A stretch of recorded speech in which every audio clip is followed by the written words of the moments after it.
Hey, this is Keith. So in the previous video, we talked about our new data reporting screens and how we convert your evaluations in the grading app into a numeric value for each rubric element for each essay that you grade, and how that then enables us to do some really cool statistical analysis on your entire class section and especially on how a particular student stands in relation to his peers, in relation to the class average or the class median. Now, I'd like to show you what we can do if you do all of this within the context of a Common Core aligned rubric. So let's look at the rubric for this particular assignment. Here's the rubric. Pretty typical stuff. We have 5 quality levels up top, and we have all of our rubric elements that we're going to assess in the essay.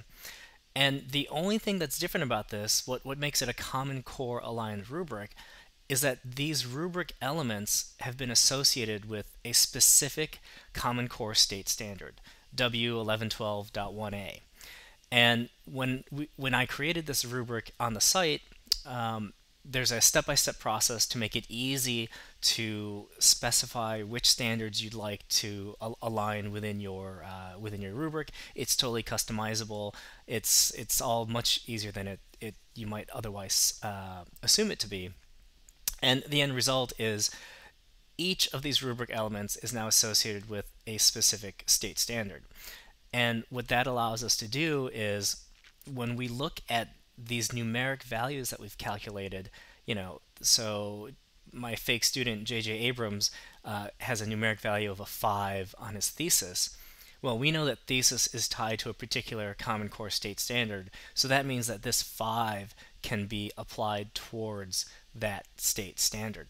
And so now let's look at this results data within the context of the Common Core standards.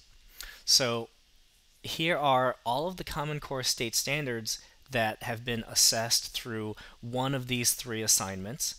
And for the first assignment, here are J.J. Abrams' scores within the Common Core structure.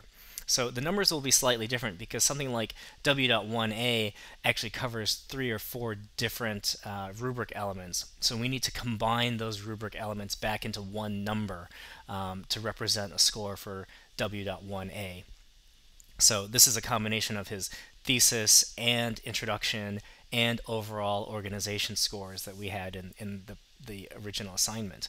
But what we can then do is lay these out side by side.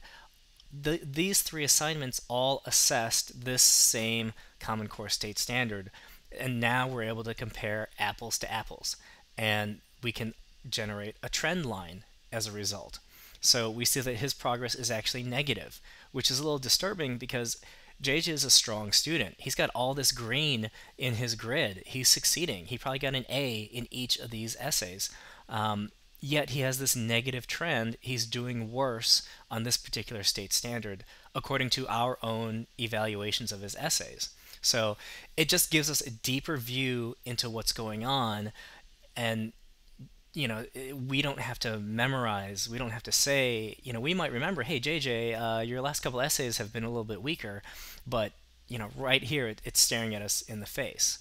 And we can take all of this progression data and we can look at it in aggregate. So instead of looking at an individual student, we can put it all together and see how our entire class section is doing.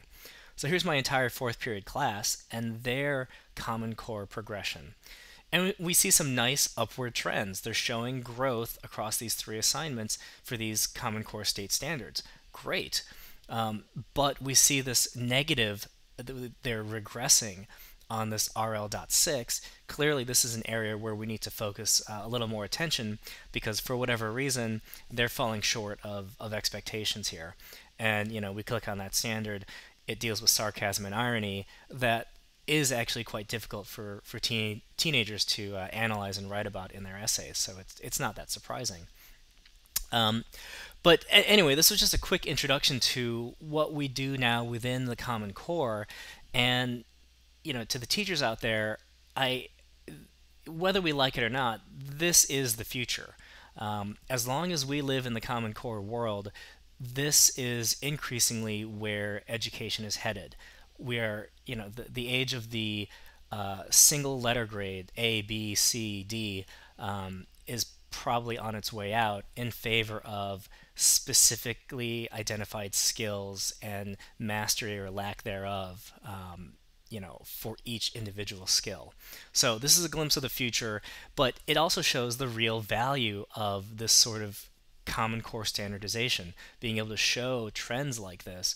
And if your students really are struggling with sarcasm and irony, because of the standardization, you'll be able to plug in RL.6 at the 11th, 12th grade level, and have access to every teacher in America's resources for that specific skill set. Maybe somebody in Georgia has the most amazing RL.6 exercise that is going to help your students. So Common Core is here. This is the future. This is where we're heading, and it's not as dire and horrible as it may seem.